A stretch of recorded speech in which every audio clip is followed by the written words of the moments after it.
Yallo, I'm Jarlux. Today I'm going to be talking about repeaters and comparators. A lot of my friends ask me where you want to start with Redstone, and I usually say you take a look at the simpler components and break down their purposes. Like comparators, you can read block states, you can extend pulses, you can read and subtract pulses. Repeaters, you read and lock, and you extend. So basically in this video, I'm going to be showing you almost all the functionalities you can do with these two little components and show you some simple contraptions that you can do with them. And now moving on to the sexy component, the redstone repeater allows us to basically take a weak power source and repeat the original power, making it a 15 again, allowing us to extend our pulses. It also comes with a built-in 1-tick delay, so it is not instant, and allows us to also tweak the delays, making it so that in increments of 2 ticks per, you can change how many ticks are there between the redstone powering the repeater and the repeater powering the thing you want. And now, what did I say before about ticks? Well, ticks are basically Minecraft seconds. We can use the sticky piston right here to exemplify that.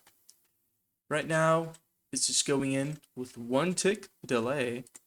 It's going to be a delay of what I think is around 0.15 seconds. Every tick is 0.15 seconds. And if I increase it, this should increase the delay that the lever has to take from here to here. This is very much utilized for things that require precise timing, like farm straps, piston doors, and other types of contraptions. An example of the importance of ticks is in a video that you should probably watch, where I made 10 different piston doors for beginners, and it's present mostly in these two designs. This is the 2x2 spiral door, which utilizes repeaters to change the ticks it takes for each to activate, so they have a little opening sequence animation. Same is true for the spiral etho door, which has this sick animation that I love, and it all just uses repeaters to change the ticks in between the pistons pulling and pushing blocks. Now for the main difficult bad boy, this is the comparator, and it basically does 4 different things. It has 2 different modes and multiple different functionalities that vary from block to block. The first one is it also extends 1.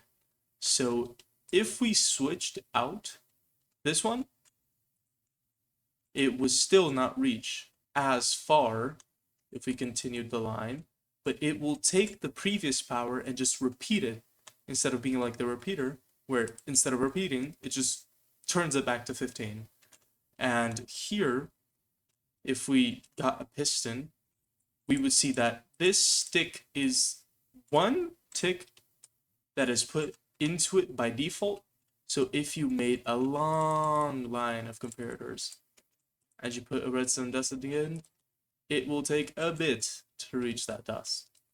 Now, the first mode is the mode we're currently in, the comparing mode. So it compares the main line, which is the one going into the back of the comparator, with the second line. Now, this is a little bit confusing, and it's not even used that much, but it is important to learn nonetheless.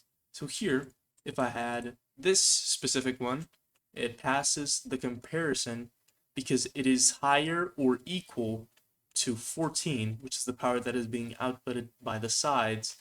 But if we put it 3, so that it outputs a power of 13 into the comparator, it would not pass the comparison, because this is 14 and 13 is below 14.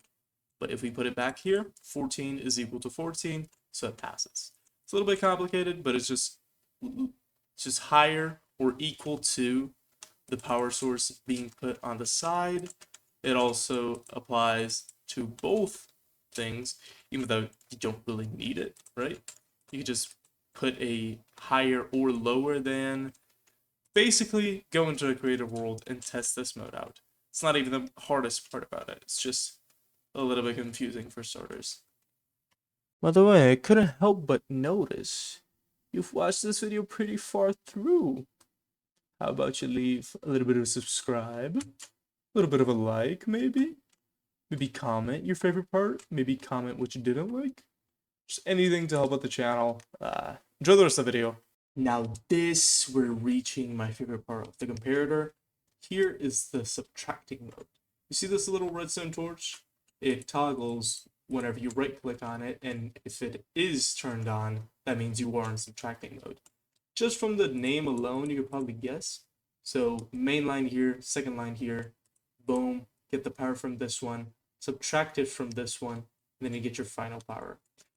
I actually use this a lot in making secret doors. If you watch my I made 10 hidden redstone doors video, you'll see that like I have 3 that basically use this principle. My favorite one to make was the bookshelf one, and it basically just uses this mode to have a main line that is equal to a number and allow it to not turn off a redstone torch. Watch that other video. There's a better explanation for it, and it's really, really useful for lots of things. You know, I said secret redstone doors, but lots of like storage systems, keycard systems, and others. Now, I said there were 4 uses for the comparator, and we're about to reach the 4th. And this one is the ultimate test of you should go in a creative testing world and just use things. Because the last one is the blocks comparison mode. Now this means about anything. See, look at this keycard system I put in my other video. Uses a comparator to see if the copper bulb is turned on or not to turn this door open. Same thing here in the 2x2 flush, but it can also be used here in the other door in this lectern, because depending on the page of the lectern, it gives a different power. Yes, that's the same block. Does that make sense? No. Here I have this little gambling machine where I have a locked hopper that only accepts diamonds. So I have a comparator running on how much full the hopper is, and it automatically like opens and closes itself. And this is the same block that reads the book thing and sees if the light is on. And it's not even just that light, so the redstone light. Basically, if you can interact with the block, it can probably be read by a comparator. Like, I got this chest here in my inventory. If I fill it up a little bit, I can place a comparator and see how much it gives. And I fill it a little bit more and gives out more power. Like, this is genuinely one of the most useful blocks, and I can't stress it enough. Go in a creative testing world and see what you can find and what you can do with the comparator, because it can about read anything you give it to read. I did say there were going to be redstone machines at the end as a little bit of a prize, so I'm going to teach you about a component and teach you about my gambling machine over there. So first is the pulse extender. So let's place some comparators here and a redstone lamp to test it. Boom, redstone dust. And the pulse extender is this middle bit. You place 2 here, 2 here. Don't need to connect the lamp. This is a pulse extender. It extends the duration of a pulse, so it takes longer to reach the lamp, but it takes so much longer for the pulse to die. Because normally you have your dust, it goes here to the lamp, boom, you turn it on, the pulse dies, it turns off. Here, it takes so much longer to turn off. Look at this.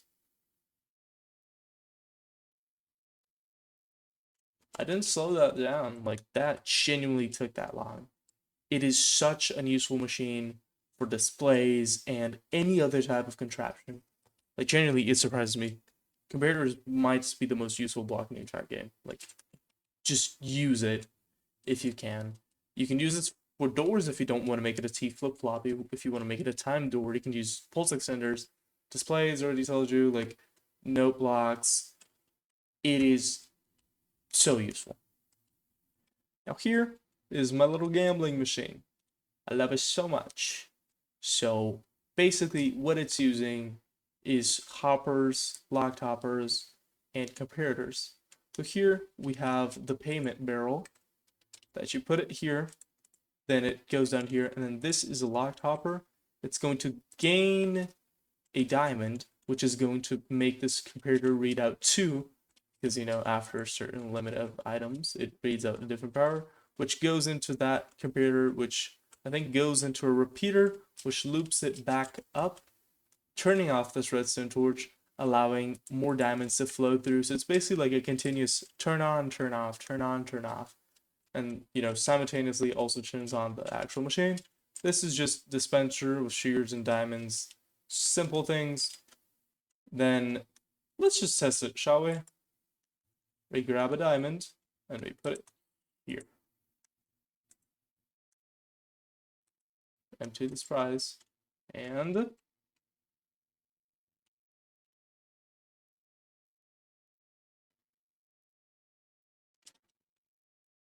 didn't get anything. That sucks. What if we put 34 in?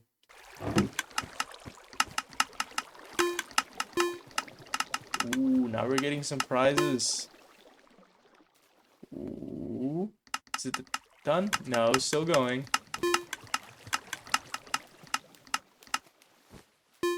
Ooh. Done? No, still going.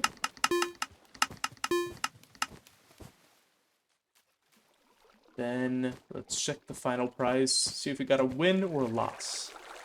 We started with, I think, 32 or 34 diamonds, and we got 35. This is a big win.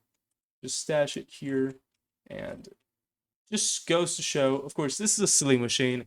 Doesn't give any practical uses. It's like a shop you can put up in your server, or just like mess around with the idea. But fun redstone is still redstone, and I think we have to embrace it a little bit more. Yeah, this has been the video. Thank you for watching. Stay safe. Bye-bye. Also, consider subscribing, you know? Small channel, independent. Like the video also to help more people see it. If you liked anything, just put it in the comments. If you didn't like something, also put it in the comments. Any type of feedback is appreciated. Anywho, thank you. Good evening, ladies and gentlemen.